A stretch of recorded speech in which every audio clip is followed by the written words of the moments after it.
Hey everybody, welcome to another video. I'm going to hit a topic that seems to be coming up a lot lately, and I got a voicemail from a person, and I'll play that here in a second. But basically, it's struggling going no contact, and this is something I have seen. I mean, throughout the nearly 5 years of this channel, I've seen this a lot, and I think it's something that needs to be discussed every once in a while, just as a reminder of how difficult going no contact truly is and things you can do to try to help yourself with that. So let me see if I can just pull this up. I'm going to play this audio real quick. I listen to your YouTube videos. They are so incredibly helpful. I have wanted to talk with you about narcissistic abuse. I have currently been involved with someone for over 7 years, and he's very emotionally abusive, psychologically abusive. He tortures me during texting. um, I continue to allow his abuse to continue, and I just need help in letting go. I struggle with going no contact. Can you please give me some advice, Dwayne? Thank you. Okay, so first thing I want to say is what this person is going through, and you can hear it in their voice, how they're just kind of at their wits' end on this. They're tired of being connected to the person. They want to break free, and they just don't know how to do it. And this is one of the things that frustrates me with the go no contact, method wording, right? It's like just go no contact. All you got to do is go no contact, and everything will be great. Well, the problem is this is a lot harder to do than we really think. In this particular issue, the person was talking about a 7-year relationship. The reality is an emotionally abusive person can cause a significant amount of damage in a lot less time, and the same type of damage if it's longer. This particular person is talking about 2 years. I've had conversations with people who are under like around the 2 to 3 year or under 2 year mark who are still stuck and connected to this person. Or you take somebody like me that was in a relationship for 2 decades, and it was incredibly difficult. Now, the thing is no matter who that person is, this is really tough. This is not easy. It's really hard, and it's so easy to discount where you're at. What I mean by that is, oh, let's start with a short amount of time. Oh, you were only with this person for 2 years? Well, what's the big deal? Just get over it. Just let it go and move on. 7 years, same type of thing. It's a little bit longer. And then 2 decades, it's like, it's the same thing. People don't understand the emotional pain that you go through. So here's the next thing I wanted to mention. So continuing to allow the abuse to continue. So this is incredibly common for a couple of different reasons. One, we get stuck in looking for that love bombing that originally happened, that future faking, the being the person that you wanted to be, basically mirroring everything you ever wanted, right? You meet this person, they're laser-like focused on you, and they tell you everything that you want to hear. They become everything you want them to be. And it's like, and I'll talk about this more a little bit later, but it's like basically being given the best drug you've ever had in your life. It feels the most amazing. You just don't want to let that go, and you're trying to get back to that. So the other problem with this is that, and this is something I did struggle with too, right? When you get to the point where you start to go no contact and you're like, okay, I got to purge this person out of my life. It's scary because if you purge them out of your life, they're out of your life, right? I mean, if you shut the door, then they can't come back in. Now, as I'm saying that, most people even looking at, probably even this caller would say, well, I don't want them back in my life. But the problem is that subconsciously we do. And I struggle with this too. There were periods of times where I'm like, oh my God, if I don't argue with her, there's nothing left. If I shut all the doors and close all the windows and seal all the hatches, so to speak, then it's over.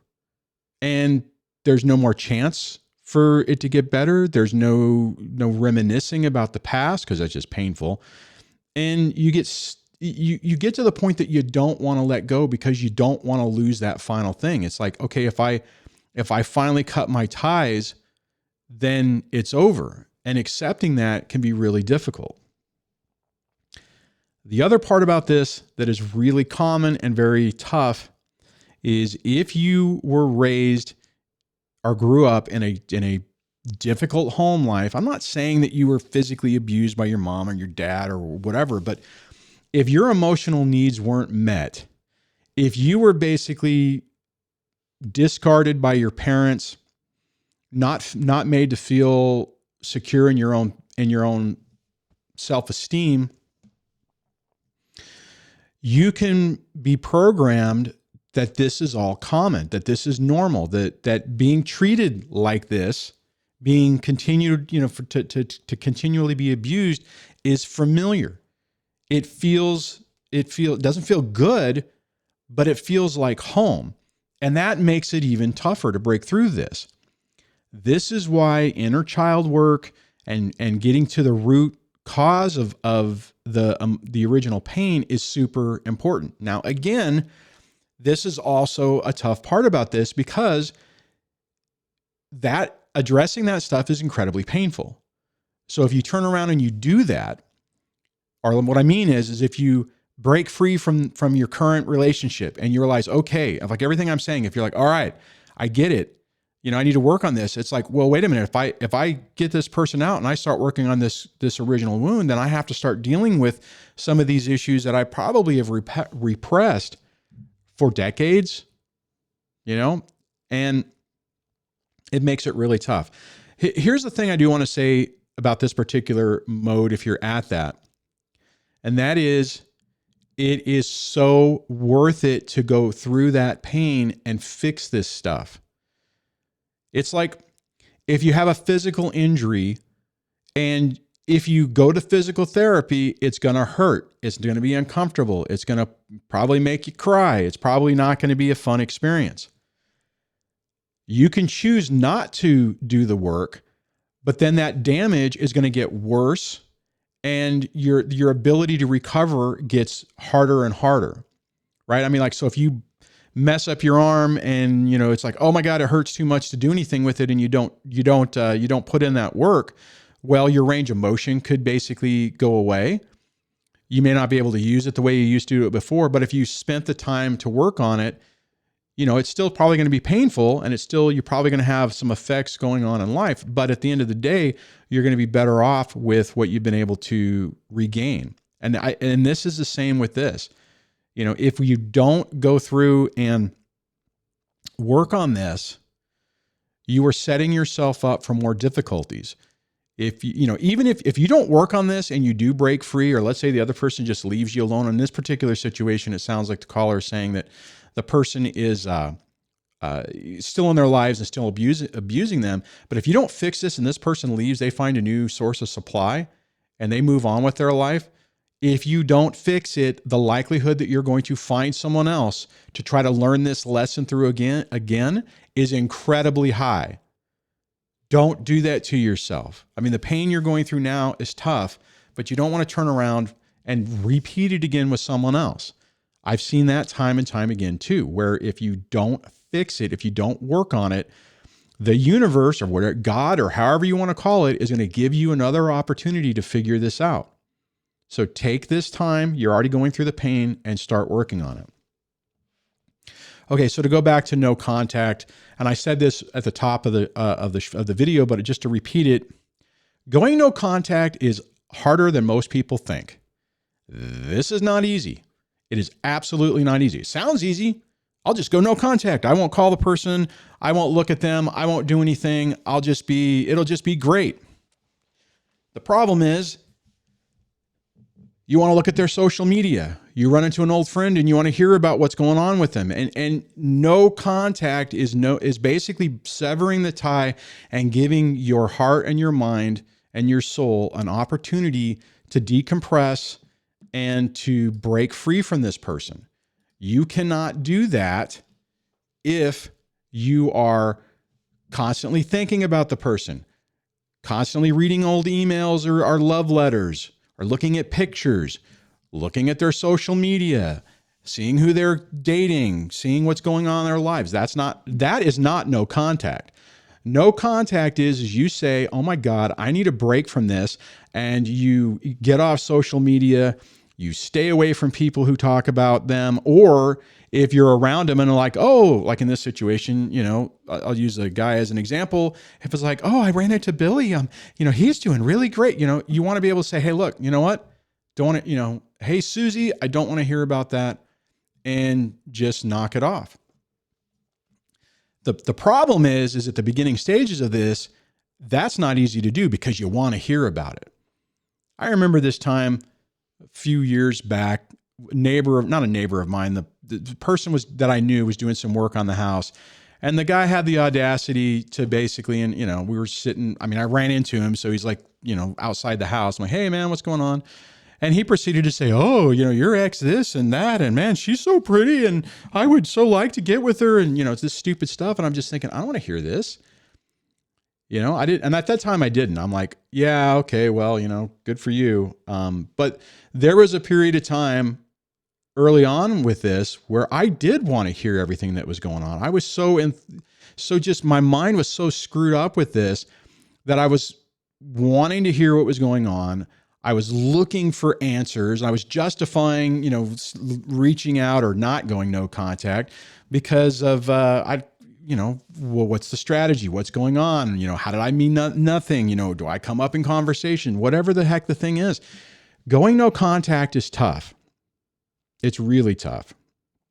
The thing is, you got to remind yourself of who they are. And that's why if you go to the main part of the channel, you look for the mindset for narcissistic abuse recovery.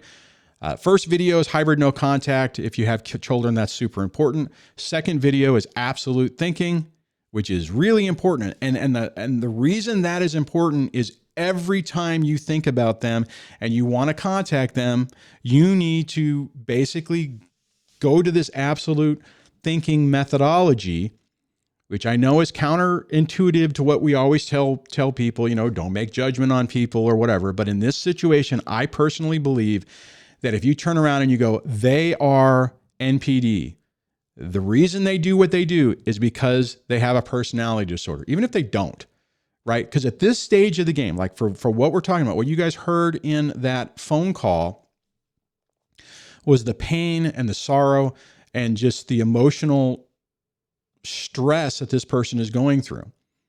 There's a time to do an analysis of your life and stuff. But right now what you want to say, okay, my ex is a narcissistic personality disorder, 100%.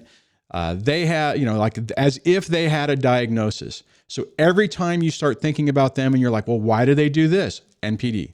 If that's particularly the case, if it's borderline or if it's comorbid or if it's Machiavellian, whatever it is, you have to remind yourself that that's what's going on. That is the root cause of this. And it sounds weird to do, and it was weird for me to do, but I had to do that. I had to, every time I would start ruminating about it and be like, well, why?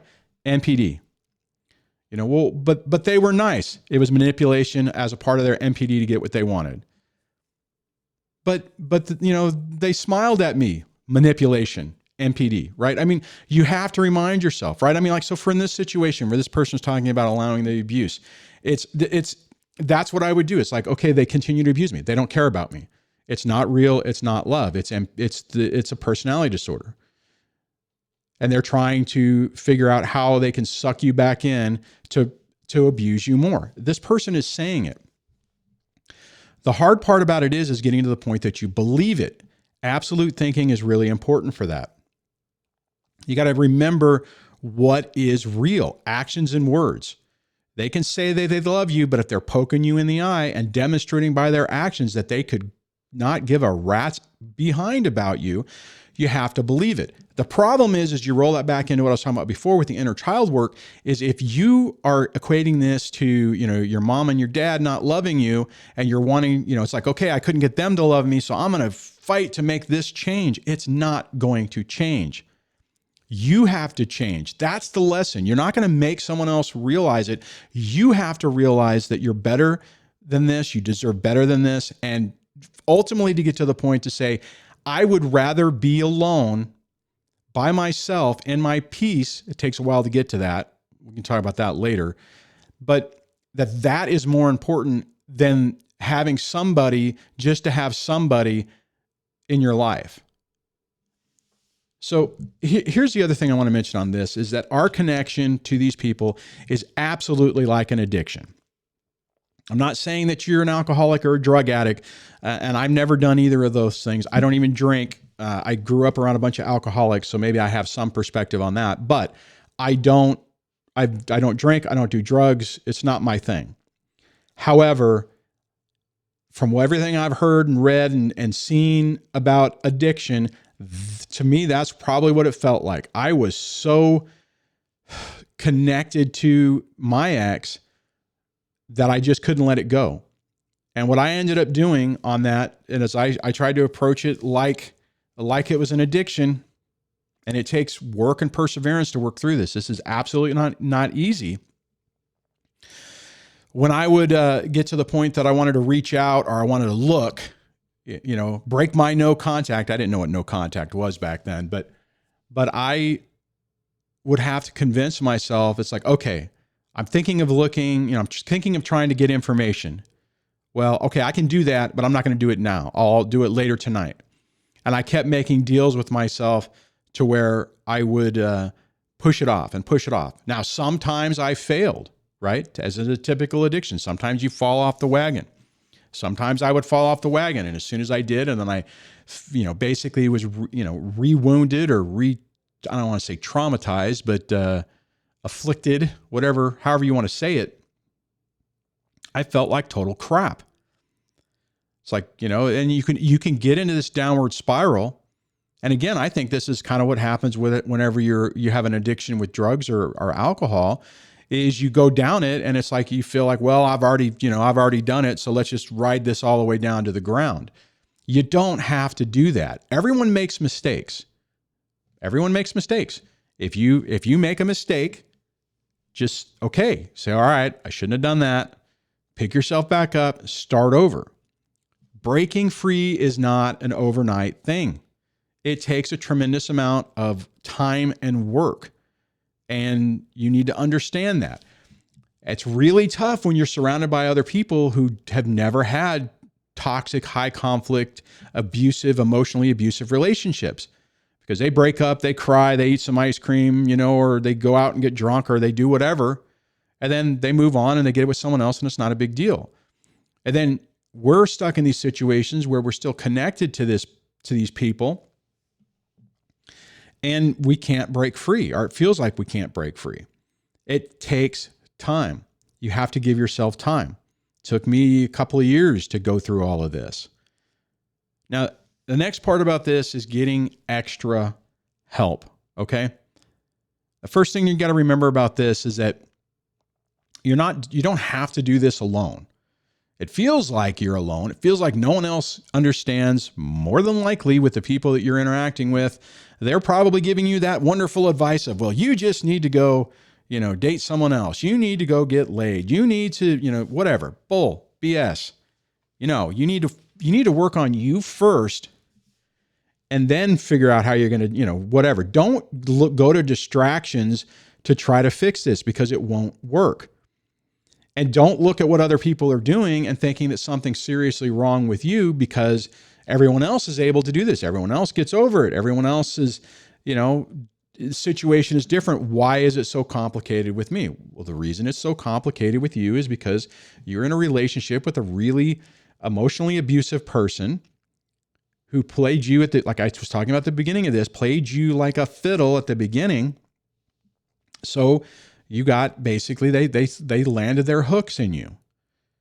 So not everyone is going to understand that. So be careful if you have some people who get it, great. As soon as you start seeing people who are like, man, you just need to let it go. Why do you keep talking about this? Why don't you just go to I had people tell me that you just need to go get laid. I'm like, no, That's not what I just need to do. One of them was a therapist. It wasn't mine. It was my kid's therapist that said that to me. Speaking of therapists, if you can find yourself a good trauma therapist, I know it sounds weird.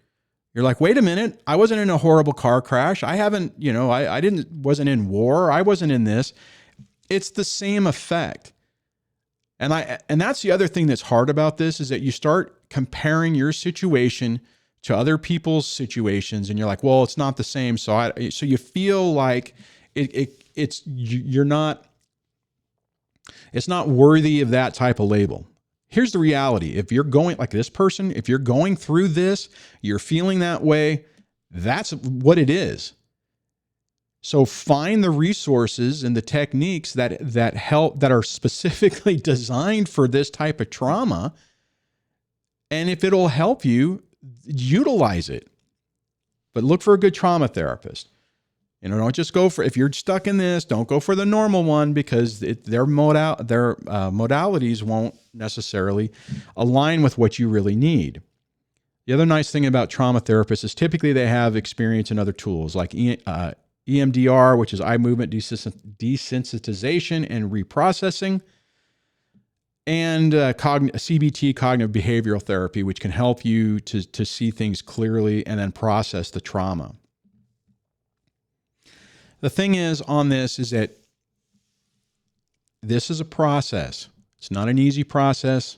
It unfortunately takes time to get through this. Give yourself the time to do it. It's okay. It doesn't feel okay. It's kind of annoying. If you're at the beginning, if you are at the beginning stages of this, I'm sure you're thinking, oh my God, I want to be done with this. I don't want to spend another year trying to work on this. Well, you know what? You're going to have to. You're already dealing with how you're feeling. You're already stuck. So let's put in the extra effort, the extra work to process this and move on. Now, is this one of those things where at the end of the day, everything is just hunky-dory, and there's no effect to it? No, there is going to be an effect to with a relationship like this. There is an effect. That's the reality of it. But it doesn't mean your life is going to be torpedoed forever. There's residual effects for me. I really cared about my ex. I was in love with her. I had, all this stuff that everyone's talking about is the same thing that I went through. I was connected to that original lie, and I was dealing with my inner child problems that's the reason why in my situation I allowed a lot of it. Is as soon as it started turning south, in the back of my mind, I'm like, well, this sucks, but this is normal. This is what I grew up with. So I guess this is what, there's some good points. I'm looking at the breadcrumbs. I see some things that make it worthwhile. So make it better than what it was growing up. So you rationalize it and you make it, I don't know, okay is not the right word, but that's what happens. So this takes time to break free from. And then what I'm getting at is that the other side of this, your life changes in an amazing way. You're not going to be the naive person that you were in the past. But in a lot of ways, that's a good thing.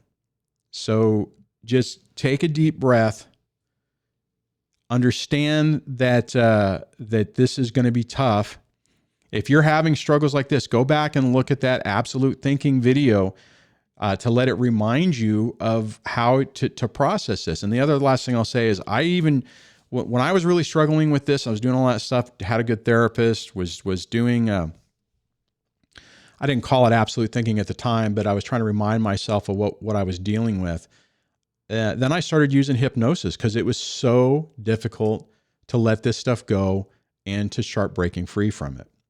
So on that, I hope that was helpful for the caller. Thank you for calling in. And I hope this was helpful for you, because I know where you're coming from, and the emotion I heard in your voice, brought back a few little flashbacks to me and my situation. So I know where you're at. I know how tough it is. Stay on the right path, give yourself the time to work through this, and you'll get there. So on that, take care, guys, and I'll chat with you on the next video.